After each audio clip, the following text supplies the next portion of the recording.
Y bueno, vamos a comenzar este mensaje haciendo una pequeña pregunta. Y la pregunta es la siguiente, y es que cuando alguien le pregunta cómo está su iglesia, ¿cuál podría ser una de las respuestas? Una de las respuestas podría ser enseguida, nuestro pensamiento puede ir a lo físico, ¿no? Y puede decir, bueno, la iglesia es un local grande, un local mediano, un local que falta pintarlo, que tiene unas sillas plásticas. Estamos terminando inclusive de terminar de pagar un préstamo para terminar la construcción. Es decir, nosotros puede ser que nuestra mente se vaya a lo físico, se vaya a la situación que palpamos, que vemos. Sin embargo, si nosotros nos concentramos en la parte espiritual, diremos pues que la iglesia es un grupo de personas que han decidido seguir a Cristo, que han decidido seguir las cosas de Dios. Un grupo de personas que hemos obedecido el llamado del Señor justamente ¿para qué? Para servirlo a través de los diferentes dones y a través de los diferentes servicios que bíblicamente nos manda a cumplir. Es decir, la iglesia somos, la iglesia estamos y la iglesia la conformamos quienes hemos decidido justamente conformar ese grupo, ese equipo, ese cuerpo que dirigido por Cristo vamos y esperamos tener resultados espirituales asombrosos, como es el de que su palabra siga transmitiéndose a través de nosotros como siervos. Bueno, ahora más que nunca, en estos tiempos de pandemia, nos hemos podido dar cuenta que en realidad la parte física ha venido a un segundo plano. Me refiero al edificio en sí mismo. Y nos hemos podido nosotros unir, nos hemos podido nosotros complementar. Y hemos podido complementar el trabajo de evangelistas, de pastores y todas las personas que trabajan en la iglesia y los miembros en sí, a través de otros medios, a través de aceptar que nuestro corazón, que nuestro interior es justamente el templo en el cual vamos a seguir laborando, en el cual vamos a seguir trabajando, en el cual van a seguir emitiéndose las ideas para que la obra de Dios no pare, sino que la obra de Dios tenga cabida y por supuesto tenga progreso. En esta mañana vamos a compartir un mensaje referente justamente a la importancia de lo que la iglesia es para mí.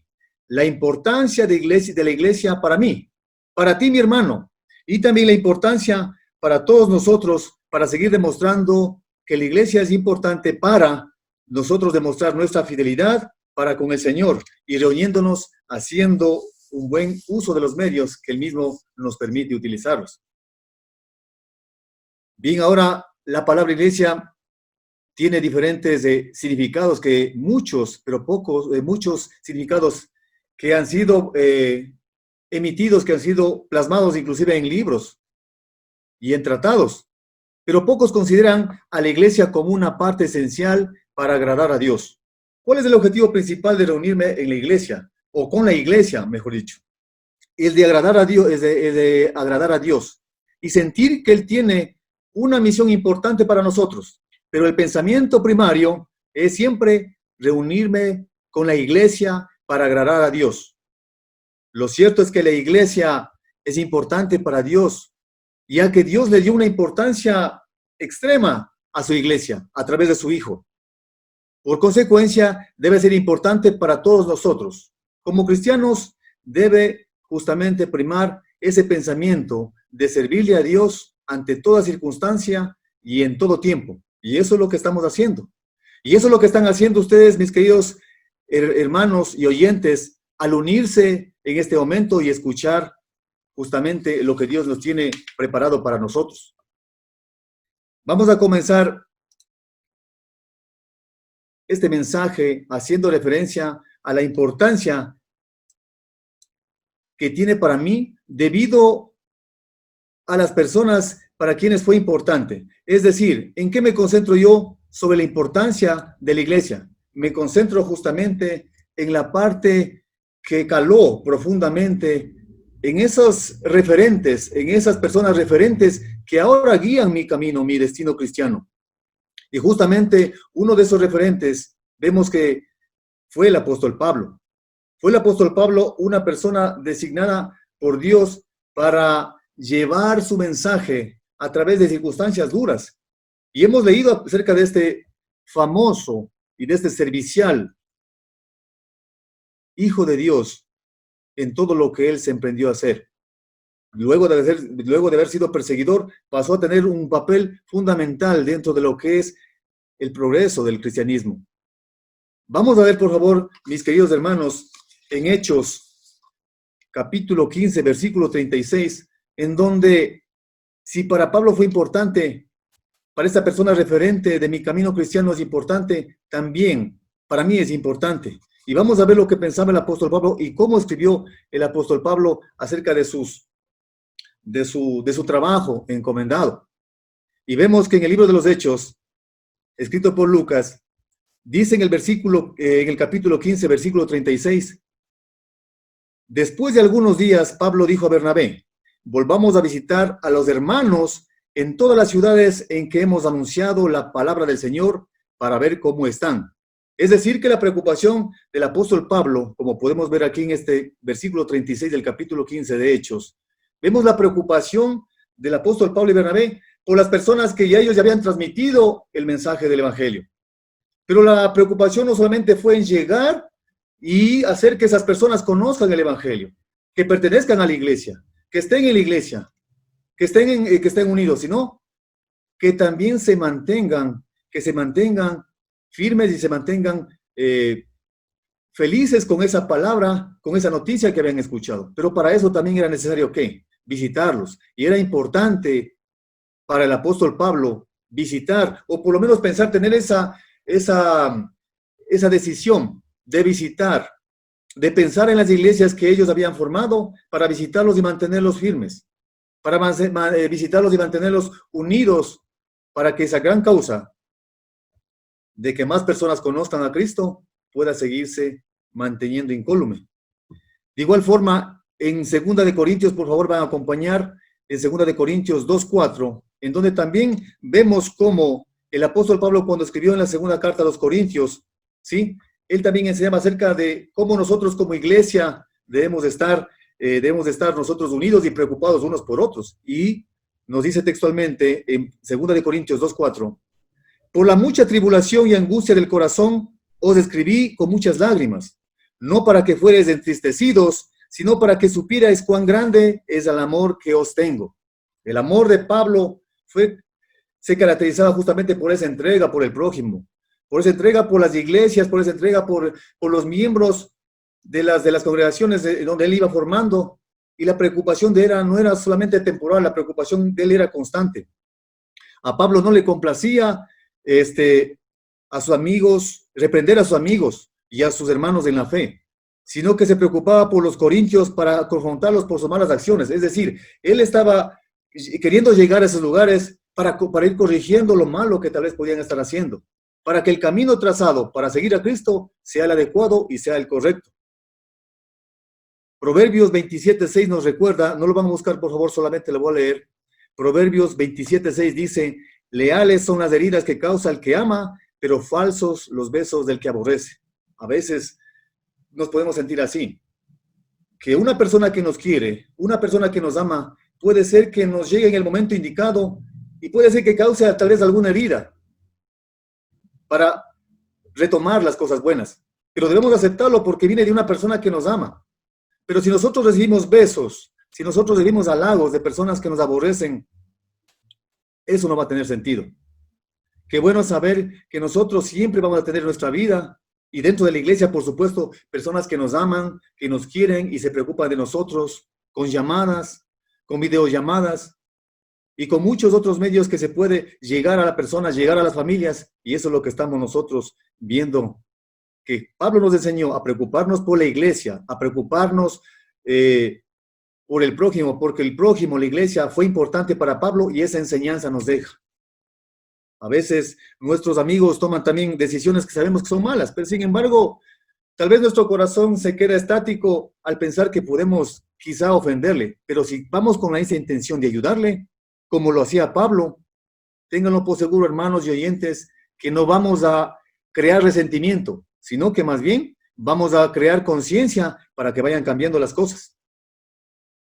De igual forma, en 2 de Corintios 11:28 nos recuerda la palabra y nos dice, y además de estas cosas, lo que sobre mí se añade cada día, dice el apóstol Pablo en el versículo 28, la preocupación por todas las iglesias. Desde el versículo 16, el apóstol Pablo nos expone de los sufrimientos al que él fue expuesto, de las cosas difíciles, de las tribulaciones que tuvo que pasar. Pero adicional a esto, ¿sí? Adicional a estas muchas cosas duras que pudo pasar, el apóstol Pablo también se refirió a que en el versículo 28 dice, además de otras cosas, o sea, está refiriéndose a las cosas duras que pasaba, a los desagravios, a las ofensas, a las agresiones, a las faltas de, inclusive a la falta de comida a la que fue expuesto. También dice, sobre mí se añade cada día la preocupación por todas las iglesias. ¿A quién de nosotros nos llama la atención esto? Como cristianos deberíamos llamar la atención sabiendo que es una enseñanza, que es una preocupación que el apóstol Pablo tuvo con todas las iglesias, y nosotros a veces nos preocupamos tal vez solamente por una parte de esa obra de Dios. ¿Y saben cómo podemos preocuparnos por las iglesias? Justamente con las oraciones. Porque físicamente es imposible, lógico, visitarlas. Es imposible tener tal vez un contacto directo con muchas de las congregaciones de Cristo en toda parte del mundo, solamente aquí en Ecuador y más aún en cualquier parte del mundo. Sin embargo, la preocupación que nosotros podemos demostrar por las iglesias, así como lo hizo el apóstol Pablo, puede ser a través de la oración, puede ser a través de oraciones que sean profundas y que sean consistentes, sabiendo que pedimos porque esas iglesias, porque esas congregaciones se mantengan fuertes para el servicio a Dios. Por favor, también estamos haciendo referencia en esta mañana, si fue importante para Pablo, es importante para mi iglesia. Ahora, no hay duda que la iglesia fue importante para Jesús. Vamos a esto, a confirmarlo, por favor, y nos vamos a ubicar en la palabra de Dios en Hechos 20:28. En el libro de Hechos 20:28 nos dice la palabra de la siguiente manera. Por tanto, mirad por vosotros y por todo el rebaño en que el Espíritu Santo os ha puesto por obispos, para apacentar la iglesia del Señor, la cual él ganó por su propia sangre. Las personas, la iglesia que Jesús sabía que se juntarían, que se unirían, que compartirían en las congregaciones para seguirlo a través del tiempo, para apoyarlo, para seguirlo, para creer en Cristo a través del tiempo, eran de suma importancia ¿para quién? Para Cristo, para el Hijo de Dios. Era de suma importancia en la iglesia que se iba a desarrollar a futuro y llegando hasta las generaciones a las que hoy tenemos. Pero sin embargo, para dirigir bien a estas iglesias, ¿qué era necesario? Fue necesario en ese tiempo, en las congregaciones, en cada congregación, designar líderes, designar dirigentes, designar supervisores, designar obispos que puedan guiar, que puedan cuidar, que puedan direccionar bien el servicio hacia Dios, que puedan apacentar, dice a la Grey, que puedan mantener la calma, que puedan mantener al rebaño y a la iglesia conforme a lo que Dios y a lo que Cristo específicamente estaba enseñando. Qué importante es entonces, si para Cristo la iglesia es importante, para nosotros también, como organización cristiana, como iglesia, también es importante la iglesia. Y para eso debemos desarrollar un trabajo organizado, un trabajo consciente. Y para eso, lógicamente, están dispuestos los ancianos, los pastores, los obispos, que cada congregación nombra para que puedan dirigir a la congregación. Es importante saber y sentir que los pastores confían en Cristo, porque ven su palabra, lo que manda hacer, y la palabra que manda hacer, hacen cumplir a la iglesia, dirigen a la iglesia. De igual forma, los miembros de la iglesia estamos tranquilos, estamos seguros de que estamos bien dirigidos por nuestros ancianos, por nuestros obispos, porque sabemos del amor y la importancia que nuestros ancianos dan a la iglesia. Así como Cristo dio esa importancia a la iglesia, también estamos seguros que nuestros ancianos dan la importancia a la iglesia y estamos sometidos a ellos en el buen sentido de la palabra, en el sentido bíblico de sometimiento para cumplir las cosas que Dios nos enseña y que Dios quiere que las sigamos. Una vez más, mis queridos hermanos, vemos y recordamos cuán importante fue para Cristo la iglesia. Y si para Cristo es importante la iglesia, es importante para mí como miembro, es importante para mi pastor como líder, es importante para mi hermano como compañero de lucha, como compañero de creencia, como compañero de trabajo en la obra cristiana. Muy bien, hermanos, ahora también vamos a ver acerca de cómo la iglesia, si la iglesia es importante, ¿por qué la iglesia es importante? Ya que los salvos están unidos como tal, o sea, están unidos como iglesia. Y vamos, por favor, a revisar el primer punto, en donde nos hace referencia acerca de, en el diluvio, acerca de cómo en el diluvio, ¿sí? Fue ofrecido salvación ¿a quién? A un grupo que creyó, a un grupo que tuvo esa convicción de pensar y de creer en lo que el Dios estaba exponiendo, de que el mundo estaba en maldad y de que ese pequeño grupo, Noé y su familia, iban a ser salvos. Vamos a revisar, por favor, y vamos a darnos cuenta, cuando Dios envió el diluvio sobre la tierra, ofreció salvación dentro del arca. Y este contexto tiene cabida aquí. ¿Por qué? Porque vamos a ver cómo Dios envió el diluvio sobre la tierra, pero ofreció salvación dentro del arca. También vamos a ver cómo durante la última plaga de Egipto, Dios ofreció salvación en las casas de donde se aplicó la sangre de los corderos, también cosa que fue pedido por Dios. También como cuando Dios destruyó Jericó, pero ofreció salvación exclusivamente ¿a quién?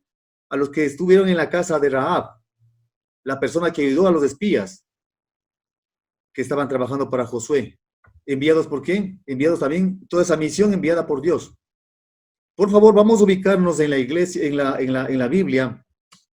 En la Biblia vamos a ubicarnos en Génesis 7:22. 7:22 dice la palabra: todo lo que tenía aliento de espíritu de vida en sus narices, todo lo que había en la tierra, murió. Así fue destruido todo ser viviente sobre la faz de la tierra, desde el hombre hasta la bestia, los animales, los reptiles y las aves del cielo.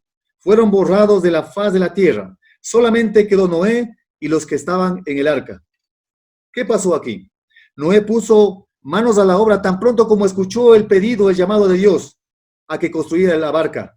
A los demás se les envió y se les avisó insistentemente de que iba a pasar, de que iba a suceder un diluvio.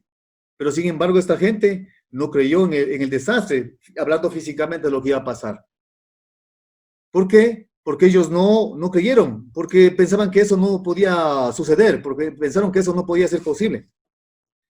Las cosas de antes, para lo que ahora nosotros vivimos, no han cambiado del todo. ¿Por qué? Porque aún así, a cientos de personas, a miles de personas, constantemente, todos los días, se les habla del inevitable juicio de Dios, pero sin embargo no hay cabida para la reflexión.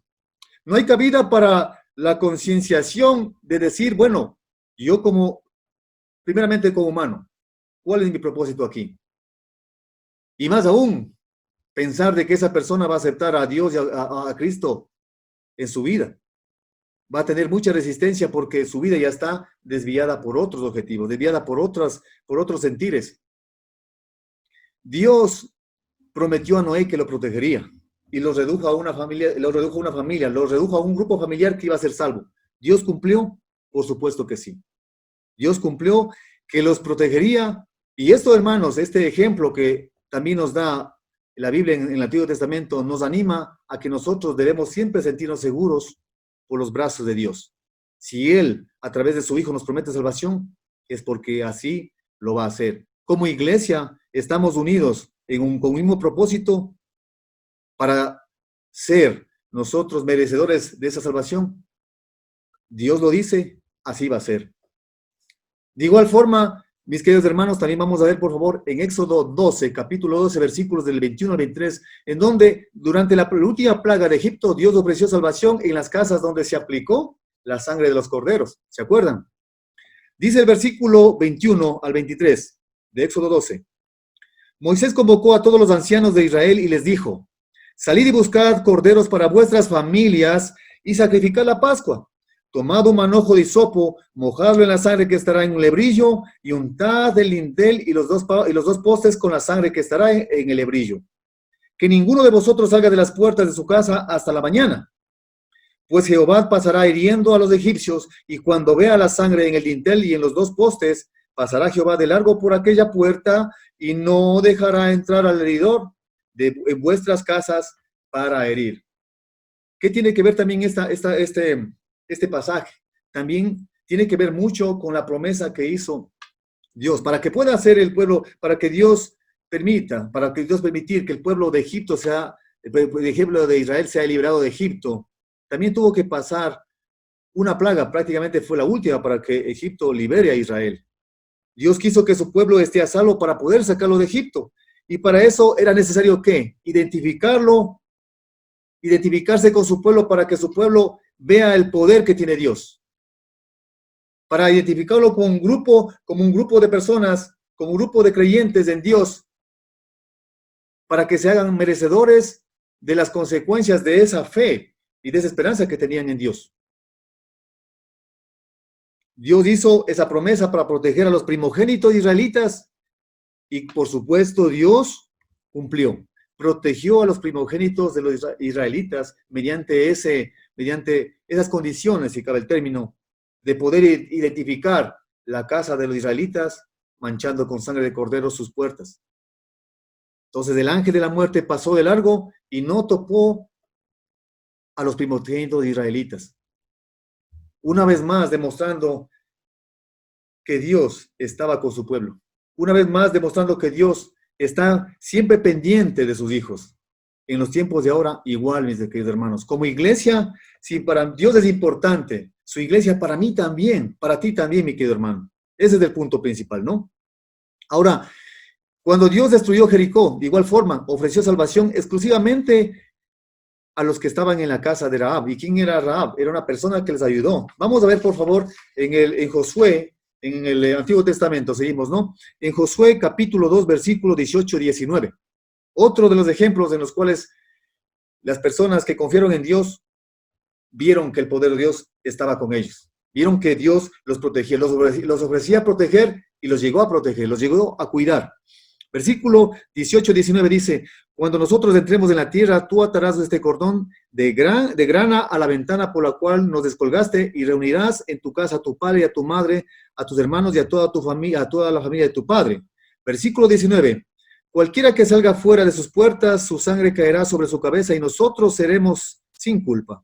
Pero cualquiera que esté en la casa contigo, su sangre caerá sobre nuestra cabeza, si alguna mano lo toca. El contexto de estos versículos es que Dios estaba con el pueblo de Israel. Y se acuerdan ustedes de los famosos muros de Jericó. Antes que fueran destruidos esos muros, Josué, el líder de ese tiempo, mandó a 2 espías para que justamente verifiquen, para que examinen a este pueblo de Jericó. Sin embargo, el rey de Jericó llegó a los oídos de él de que estaban 2 espías y mandó a buscarlos. Dijeron que había entrado en la casa de Rahab. Sin embargo, Rahab los protegió. Y recibió Rahab la promesa de, por haberles protegido y por permitirles escapar para que vayan con la noticia donde Josué, Dios los iba a proteger, Dios los iba a cuidar a través de ellos, a través de su líder Josué, de permitir que no les pase nada. Una prueba más de que Dios prometió protección, prometió cuidado a Rahab y a su familia. Y nuevamente, como no podría ser de otra manera, también cumplió Dios esta promesa de cuidado. Ahora, la iglesia, hoy día, ¿cómo podemos considerarnos la iglesia, mis queridos hermanos? Hoy día, la iglesia nos consideramos justamente como el grupo, como los miembros, como el rebaño que estamos a salvo. Como dentro de este espacio grande que es el mundo, existen, lógicamente, en cada parte del mundo, ¿sí?, congregaciones, reuniones, miembros cristianos que están a buen recaudo, que han sido ofrecidos salvación. Y tenemos nosotros confianza y tenemos fe de que eso va a pasar, de que eso va a suceder. Como iglesia, unidos, como iglesia nosotros funcionando como un conjunto de miembros que cada uno explota de mejor manera y de manera correcta su don, su servicio para Dios. Y estamos funcionando así perfectamente en cada una de nuestras funciones.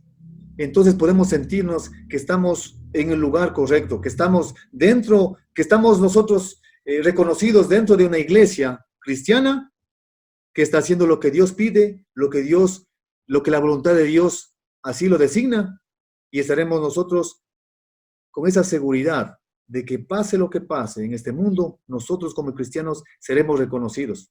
Pero lógicamente para eso falta mucho trabajo también, porque el tiempo no sabemos cuándo es el tiempo de terminación. No sabemos cuándo es el tiempo de dar cuentas a Dios. Y por eso es importante mantenernos vigilantes y mantenernos seguros cada instante. Y vamos a verificarlo, por favor, en Efesios 5:23. Efesios 5:23 en las Biblias, en el Nuevo Testamento, por favor.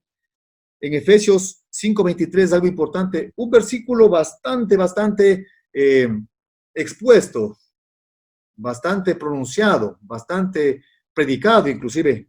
Y nos dice el versículo 23 del capítulo 5 de Efesios: porque el marido es la cabeza de la mujer, así como Cristo es la cabeza de la iglesia, la cual es su cuerpo, y Él es su Salvador. ¿Quién es el Salvador de la iglesia? Cristo. La iglesia es considerada, como les dije, el grupo de personas, miembros que están a buen recaudo, que están protegidos por Dios y dirigida por una cabeza que es Cristo, llevando la misión de servirle y llevando la misión de reconocerle como Salvador. El momento que nosotros hacemos el trabajo que Dios nos recomienda, reconociendo a Cristo como la cabeza de ese gran cuerpo que somos nosotros como iglesia, reconociendo el poder de Dios y reconociendo a Cristo como Salvador, nuevamente seguimos ratificando que nosotros como iglesia estamos cumpliendo la voluntad de Dios. Somos un grupo consciente, somos un grupo privilegiado de haber entendido y haber aceptado las cosas de Dios. Eso somos la iglesia ahora. Y los consideramos, les vuelvo a repetir, hermanos, como un grupo dentro de tanta maldad, dentro de tanta cosa que acecha el mundo día tras día, hora tras hora y lugar tras lugar. La iglesia de Cristo, donde quiera que se encuentre, seguirá a buen recaudo. Como iglesia nos sentimos en una situación segura en la cual nosotros reconocemos que Cristo dirige nuestras vidas. Pero cuando dejamos que Cristo dirija nuestras vidas, entonces somos una iglesia obediente, y no estamos hablando también asimismo de una iglesia en sí, solamente porque estamos 100 miembros, o 200 miembros, o 300 miembros, no. Cada uno de nuestros corazones también forma parte de un lugar especial para que junto a nuestra familia, como estamos en los tiempos de ahora, porque las circunstancias así lo han dicho, que no podemos reunirnos los 100, los 150 miembros, los 200 miembros que somos. Nos estamos reuniendo 5, 6, 2, e inclusive hasta una persona en las casitas, pero sin embargo seguimos siendo iglesia porque Dios permite que nos sigamos reuniendo virtualmente, que nos sigamos reuniendo por estos medios, pero seguimos siendo iglesia, seguimos siendo parte importante de la obra de Dios. Ahora, mis queridos hermanos, la iglesia es importante para mí porque defiende la verdad. Lo menos que puedo esperar yo como cristiano es saber que dentro de mi congregación, sabiendo que dentro de la iglesia, sabiendo que dentro del lugar a donde yo tengo ese amor de pertenecer a la iglesia, defendamos siempre la verdad. Defendamos siempre la posición que Dios nos mandó a defenderla. Y es por eso que en estos versículos que vamos a ver, nos hace referencia acerca de cómo la iglesia no tiene el derecho de establecer ninguna doctrina nueva. La doctrina ya está presentada, la doctrina ya está aprobada, la doctrina ya está establecida. No necesitamos no necesitamos cambiar nada para seguir a Cristo. Vamos, por favor, a ubicarnos en las escrituras en Gálatas 1, capítulo 1, versículo 8 al 9. Gálatas, capítulo 1, versículo 8 y 9. Dice: pero si aún nosotros o un ángel del cielo os anuncia un evangelio diferente del que os hemos anunciado, sea anatema, o sea maldito. Versículo 9. Como antes hemos dicho, También ahora lo repito, dice el apóstol Pablo a los Gálatas, si alguien os predica un evangelio diferente del que habéis recibido, sea anatema. Pablo denunció enfáticamente las distorsiones a las cuales iba la iglesia en esos tiempos, podía ser presa, ¿no? En este caso, de los judaizantes de la buena noticia, o sea, de las personas, de los judíos que estaban tratando de conocer y también de presentar la buena noticia, en este caso el evangelio. Pero lógicamente cambiando también algunas cosas de acuerdo a la conveniencia personal de grupos y de personas. Y ese era un problema que se iba a presentar, que se está presentando ahora y seguirá siendo un obstáculo y un tropiezo para que muchas personas puedan llegar directamente a Cristo. Pero esa sería la manera de probarnos, de cómo nosotros, sabiendo que la verdad, sabiendo que la iglesia defiende la verdad, de que está en las escrituras directamente, nosotros podemos estar seguros de que si estamos defendiendo esa verdad escrita en las Sagradas Escrituras, valga la redundancia, nosotros podemos sentir y saber que estamos conectados, que estamos sirviendo a Dios y que como iglesia no tenemos derecho a establecer ninguna otra doctrina nueva, sino de defender y de cuidar la que ya tenemos, la que Dios nos ha permitido conocer. De igual forma, en 1 Timoteo 3, 14 y 15, vemos que nosotros no tenemos el derecho de crear una nueva doctrina, pero sí tenemos el derecho y el deber de ¿qué? De cuidar la verdad que ya tenemos en nuestras manos, que ya tenemos en nuestras Sagradas Escrituras. Por favor, vamos a ver en 1 Timoteo 3, 4, 14. Dice la palabra, te escribo, aunque tengo la esperanza de ir pronto a verte. Y el versículo 14. Versículo 15 dice, para que, si tardo, sepas cómo debes conducirte en la casa de Dios, que es la iglesia del Dios viviente, columna y defensa de la verdad. Ustedes saben que la columna vertebral de una situación física es la que justamente en donde está soportada todas las ramificaciones para tener un sostenimiento adecuado.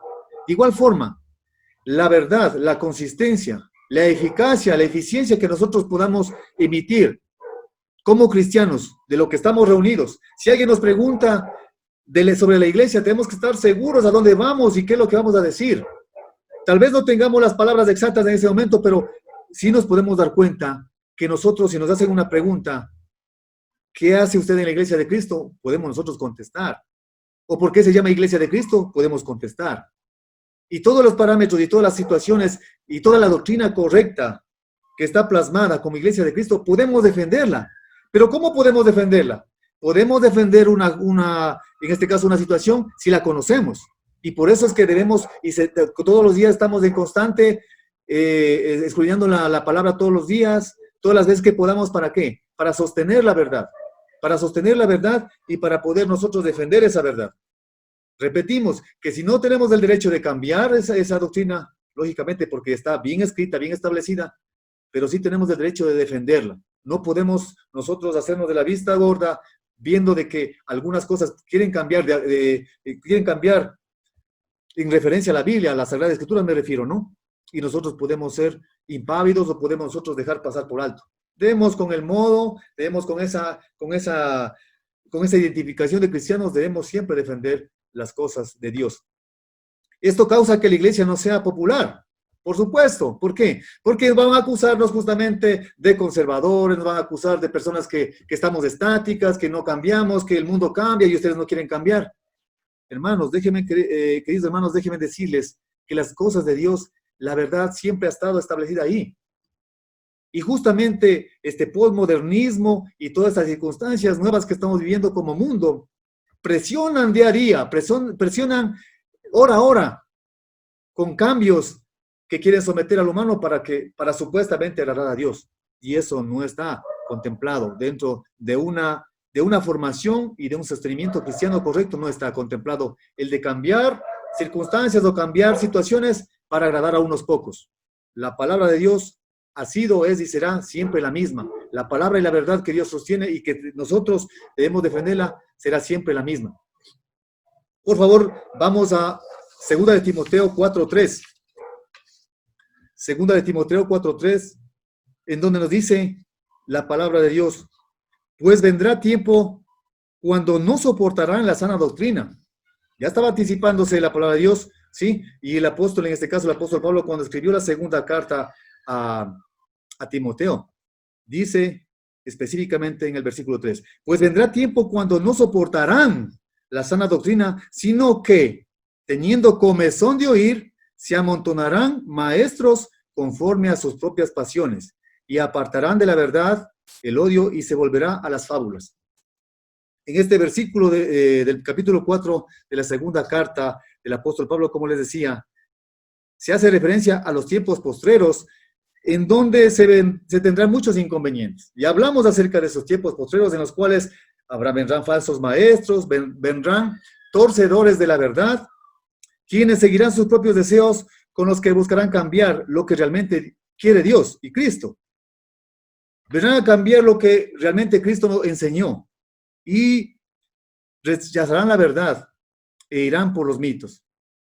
Comenzarán a divagar, comenzarán a inventarse cosas de acuerdo a la necesidad que quieran tanto hablar como vean que grupos quieren escuchar. Hay muchos, en los tiempos actuales hay muchos conferencistas, hay maestros, escritores que promueven la búsqueda del conocimiento. Es verdad que la propia Biblia enseña a que nosotros busquemos el conocimiento, pero el conocimiento y la sabiduría de Dios, lo que sea conveniente para Dios. Pero enseguida nosotros podemos llegar a distorsionar y a querer buscar digamos, el contentamiento y que nosotros nos sintamos cómodos. Es habitual escuchar en muchos lugares y también en iglesias, lamentablemente, iglesias no de Cristo, por supuesto, en los cuales comienza a haber un protagonismo ya no de Dios, ya no de Cristo, ya no de su obra, ya no de su iglesia, ya no de lo hermoso que fue armar y estar conscientes de que la iglesia debe mantenerse, sino ya son interpretaciones personales, interpretaciones que son convenientes a ese tipo de personas. ¿Y cómo, por qué se caracterizan justamente estas posiciones? Se caracterizan porque no toleran a la verdad, no toleran a la presencia de Dios con la verdad escrita y manifiesta. Comenzarán a querer cambiar. Les dije anteriormente, hermanos, que comenzarán a decir, miren, las cosas hay que adaptarse al mundo, el mundo tiene que progresar, el mundo tiene que seguir, el mundo tiene que cambiar, el mundo tiene que hacer esto, lo otro. Sin embargo, nosotros, como buenos cristianos, vamos a defender la verdad, siempre listos, siempre atentos, siempre pendientes de cada cosa que escuchemos, y si esa cosa está de acuerdo a la palabra, si esa cosa está de acuerdo a lo que Dios quiere para nosotros, entonces ahí podemos verificar, podemos sentir que realmente como iglesia, como congregación, como hijos de Dios, estamos cuidando la verdad. Mis queridos hermanos, vamos a terminar este mensaje concluyendo con lo siguiente. En primer lugar, la iglesia es importante para mí porque fue importante en la vida de los referentes espirituales que guían mi camino. El primer referente y principal referente es Cristo. Cristo así lo hizo, Cristo así lo quiso, Cristo así me dice que haga con mis hermanos, con los compañeros de la iglesia, con los miembros. Y eso es lo que va a seguir. Vemos también cómo el apóstol Pablo también enseñó, también inculcó, también guió a las iglesias antiguamente, y a través del tiempo perdurará también las enseñanzas por iluminación que recibió de Dios, para que la obra de Dios siga siendo grande. Asimismo, la iglesia es importante porque estamos reunidos. ¿Para qué nos reunimos, hermanos? Justamente con propósitos de alabanza, con propósito de servicio a Dios, con propósito de estar unidos para agradecerle, como lo estamos haciendo, domingo a domingo, y también los días que podemos reunirnos, con peticiones, con pedidos a Dios, y también con agradecimiento. También con un corazón abierto para decir, Dios, el servicio que tú quieres que haga, dámelo, estoy listo. Tal vez no puede ser un gran servicio, tal vez puede ser un servicio pequeño, pero estoy listo para desarrollarlo, porque tú así me lo pides. Por eso es importante la iglesia, porque estoy reunido para cumplir con los propósitos de alabanza y servicio a Dios. De igual forma, la iglesia es importante, como dijimos en este último bloque que hemos revisado. La iglesia es importante porque defiende la verdad. Pero vamos a seguir defendiendo una verdad porque primeramente Dios lo permite. Y en segundo lugar, nos sentimos identificados con esa verdad, que en algunos casos, viéndolo humanamente, se hace duro, porque el hombre fácilmente se acostumbra a las cosas fáciles, valga la redundancia, fácilmente se acostumbra a las cosas que les dan así, rápidamente, pero cuando uno tiene que ganarse, cuando uno tiene que luchar, cuando uno tiene que hacer un sacrificio, cuando uno ve obstáculos y tiene que sobrepasarlos, sobreponerse, ahí, mis hermanos, nosotros damos cuenta que la verdad de Dios, la verdad de Cristo, necesita sacrificio para poder obtenerlo correcta y debidamente.